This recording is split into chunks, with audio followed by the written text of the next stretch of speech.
বন্ধুরা, জিরে আর ধনেটা বেটে নিচ্ছি মাছের ঝোল আর লাউ তরকারিতে দেবো বলে।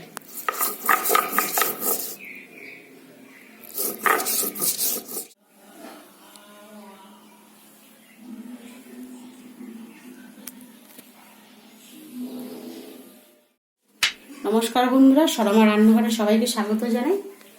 আজকে আমি কি রান্না করব আপনাদেরকে দেখাচ্ছি। পালং শাকের ঘন্ট করব। এই যে পালং শাক কাটা আছে, আর যে সিম আর বেগুন আর লাউ চিংড়ি করব।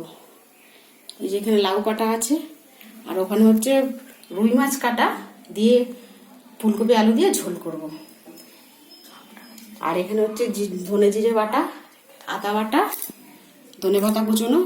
আর একটা কথা বন্ধুরা হচ্ছে, সব আজকে হচ্ছে মানে এগুলো টাটকা জিনিস। টাটকা বলতে কিরকম বোঝায়, এগুলো হচ্ছে একদম সার ছাড়া জিনিস। যেমন পালং শাকটা, তেমন লাউটা, তেমন ধনে পাতাটা, ঠিক আছে। এইগুলো নয়, বেগুন আর সিম আলু বেগুন এগুলো নয়। পালং শাক, লাউ, ধনে পাতা এগুলো পুরো একদম। আজকে আমি তাড়াহুড়োর জন্য একরকম মানে একভাবে রান্না করছি প্রেশার কুকারে। তা আপনারা হাসবেন না যে প্রেশার কুকারে আবার শাক সিটি দিয়ে রান্না করতে হয়, কিন্তু বন্ধুরা রান্নাটা খুবই সহজ আর খুব তাড়াতাড়ি হয়ে যায়। আমি একটা সিটি মারবো, সিটি মেরে করে নেবো। আমার গ্যাসও কম পড়বে আর সময়ও অল্প লাগবে, যেহেতু বেলা হয়ে গেছে, 2টো বেজে গেছে। দেখতে থাকুন। সিমটা আর পালং শাকটা একটা সিটি দিয়ে নেবো প্রেশার কুকারে। এই বন্ধুরা, মাছের ঝোলের ফুলকপিটাকে একটুখানি ভাপিয়ে নিচ্ছি, একটু গরম জল করে একটু সেদ্ধ করে ফেলে দেবো। বন্ধুরা, আমাদের কপিটা সেদ্ধ করা হয়ে গেছে, এবার আমরা তুলে নিচ্ছি। আমি তুলে নিচ্ছি কপিটা। এই যে বন্ধুরা রুই মাছ, এবার আমি রুই মাছটাকে ভেজে নেবো। রুই মাছ কাটা, নুন হলুদ মাখিয়ে। এই বন্ধুরা এবার নুন দিচ্ছি, নুন হলুদ মাখিয়ে মাছটাকে ভেজে নেবো। এইভাবে ফুলকপি আলু দিয়ে ঝোল করবো, পেঁয়াজ রসুন ছাড়া। জিরে বাটা, আদা বাটা, টমেটো, ধনে পাতা। মাছের ঝোলটা আমি সর্ষের তেলে রান্না করবো। এই যে কড়াইতে ভাজার জন্য তেল দিচ্ছি, মাছ ভাজার জন্য।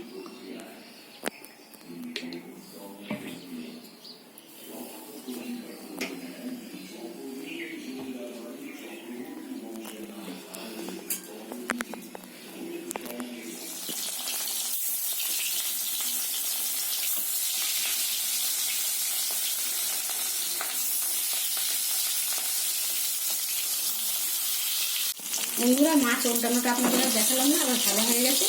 আমি একে একে তুলে নিচ্ছি।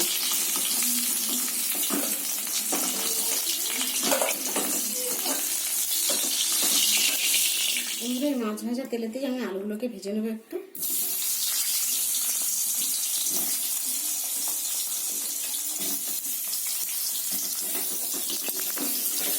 লাল লাল করে ভেজে নেবো। বন্ধুরা, সামান্য একটু হলুদ দিচ্ছি।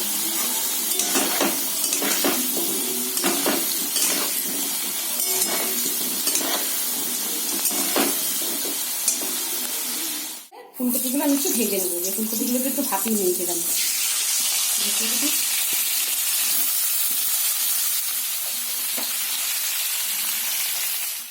ফুলকপিটা ভাজা হয়ে গেছে, আর ফুলকপিটা আমি তুলে নিচ্ছি। ওরা কড়াইতে অল্প একটু তেল ছিল, আমার অল্প একটু তেল দিয়েছি। এবার এই তেলে আমি একে একে জিরে ফোড়ন দেবো।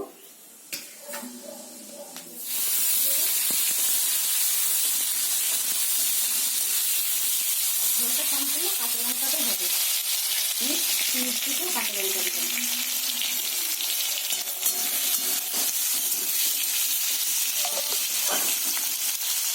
একটু ধনে জিরে বাটা দেবো, জিরে আর ধনে বাটা। একটু আদা বাটা দিয়ে মশলাটাকে কষতে থাকবো। ভালো করে মশলাটাকে কষিয়ে নেবো। এবার বন্ধুরা, এর মধ্যে একটু হলুদ দেবো, এই ছোটো চামচের 1 চামচ হলুদ দিয়ে একটু কষিয়ে নেবো। আগে একটুখানি নুন দিয়েছিলাম, আপনাদের দেখাতে পারিনি। মশলাটা ঠিকঠাক ছিল বলে একটুখানি নুন দিয়েছি। বন্ধুরা, মশলাটা কষানো হয়ে গেছে, দেখুন তেল ছেড়ে দিয়েছি মশলা দিয়ে। আলু আর ফুলকপিটা ঢেলে দেবো, ঢেলে আর একটু কষিয়ে নেবো।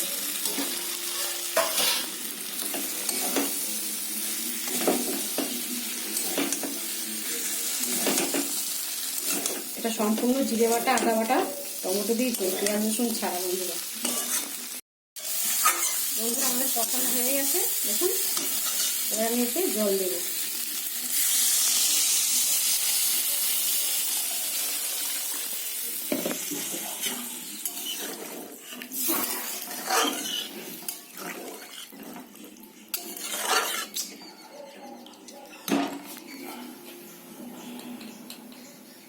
বন্ধুরা এবার আমি স্বাদ অনুযায়ী নুন দেবো। 1 চামচ নুন দিলাম, কারণ আগে একটু নুন দিয়েছিলাম। নুন দিয়ে একটু নেড়ে চাপা দিয়ে দেবো, বেশিক্ষণ টাইম লাগবে না, ফুটে গেলে মাছ দিয়ে। বন্ধুরা ঝোলটা ফুটে গেছে দেখুন। এটা থেকে আলুগুলো সেদ্ধ হয়েছে নাকি? হ্যাঁ, আলু ফুলকপি সব সেদ্ধ হয়ে গেছে। এবার আমি এতে মাছগুলো দিয়ে দেবো ঝোলে।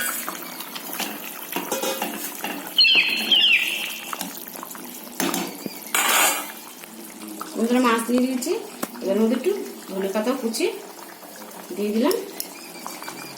একটুখানি ফুটিয়েই আমি এবার নামিয়ে নেব।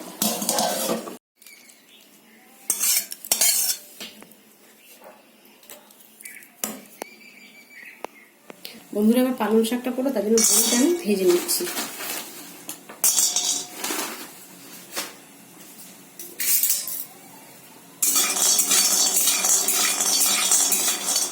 বড়িটা প্রথমে শুকনো খোলায় ভেজে নিয়েছি, এখন একটু তেল দিয়ে ভেজে নেবো লাল করে। আমি তুলে নিচ্ছি। পালং শাকটা রান্না করার জন্য কড়াতে আমি একটু তেল দেবো। তেল আছে, অল্প একটু তেল দিলাম। একে একে একটা শুকনো লঙ্কা দিলাম ফোড়নে, একটা তেজপাতা, একটু পাঁচফোড়ন।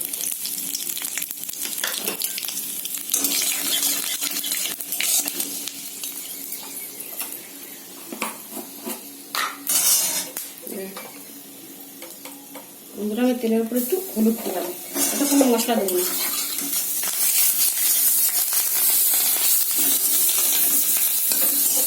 পালং শাকটা যেটা সেদ্ধ করে নিয়েছিলাম সে পালং শাকটা দিয়ে দেবো। মাঝে পালং শাকটা সিদ্ধ করেছিল ওইটা হচ্ছে কড়াইয়ের মধ্যে দিয়ে দিয়েছে।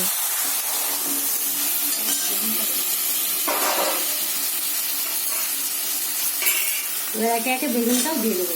বেগুনটা আমি কিন্তু তেলে আলাদা ভাজিনি বন্ধুরা, এতে ঢাকা চাপা দিয়ে দেবো, একটুখানি সেদ্ধ হয়ে যাবে। বেগুনটা আলাদা সেদ্ধও করিনি, তেলে ভাজিনি।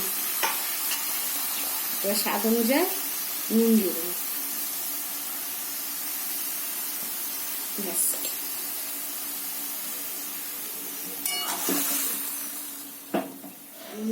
ঢাকনাটা খুলে নিচ্ছি।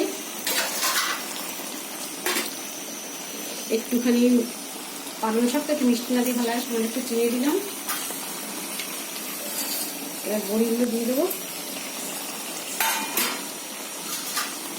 অল্প একটু ধনে পাতা কুচি।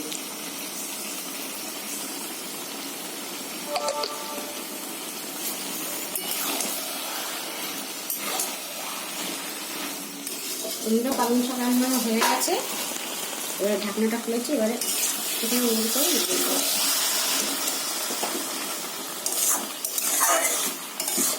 পালং শাকের ঘন্ট বড়ি দিয়ে।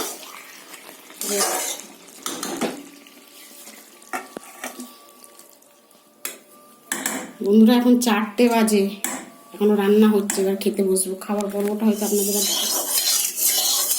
বন্ধুরা কড়াতে তেল দিয়ে দিয়েছি।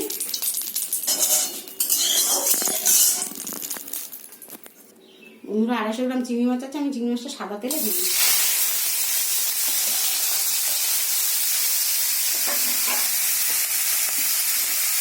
চিংড়ি মাছটা দেওয়া যাচ্ছে চিংড়ি মাছের মধ্যে। এবার একটু হলুদ দিয়ে দিচ্ছি।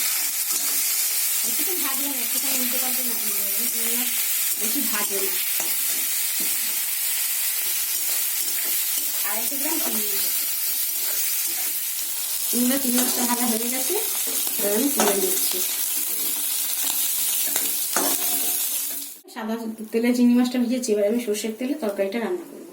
লাউটা দিয়ে দিলাম, 2টো তেজপাতা, একটু সাদা জিরে ফোড়ন,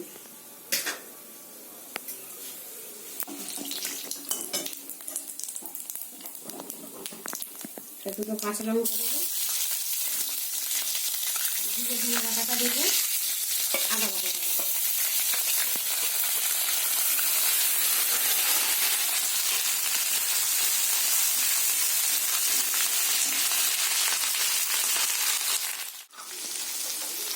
হলুদ দেবো, 1 চামচের 1 চামচ হলুদ।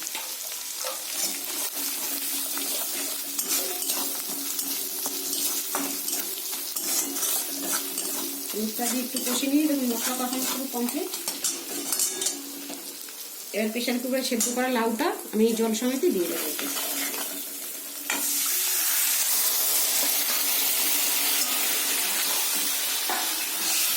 খেতেও বন্ধুরা স্বাদ হবে, কিন্তু আপনারা ভাববেন যে প্রেশার কুকারে আবার লাউ সেদ্ধ, করে একবার খেয়ে দেখবেন। বন্ধুরা আবার স্বাদ অনুযায়ী নুন দিচ্ছি। চিংড়ি মাছটা দিয়ে দেবো, সবটা দেবো না, হাফটা দেবো, আর হাফটা রেখে দেবো, কালকে কুমড়ো দিয়ে দেবো। আর একেবারে ধনে পাতা কুচি। আমরা লাউটা এমনি সেদ্ধ করা 2 মিনিটের বেশি, 3 মিনিটও লাগবে না, ফুটবে আর আমি নামিয়ে নেবো। নেড়ে চেড়ে ঢাকা দিয়ে দেবো, বেশি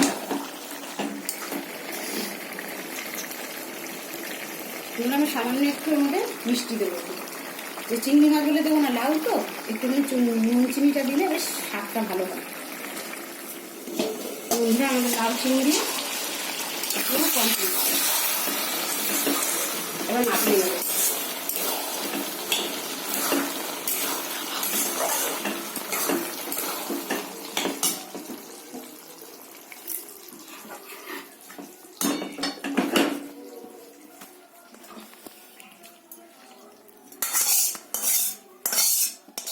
আমাদের রান্না complete. Like, comment, share, subscribe করে আমাদের পাশে থাকবেন বন্ধুরা। ভিডিওটা এখানে শেষ করলাম, বেশি আর বড় করব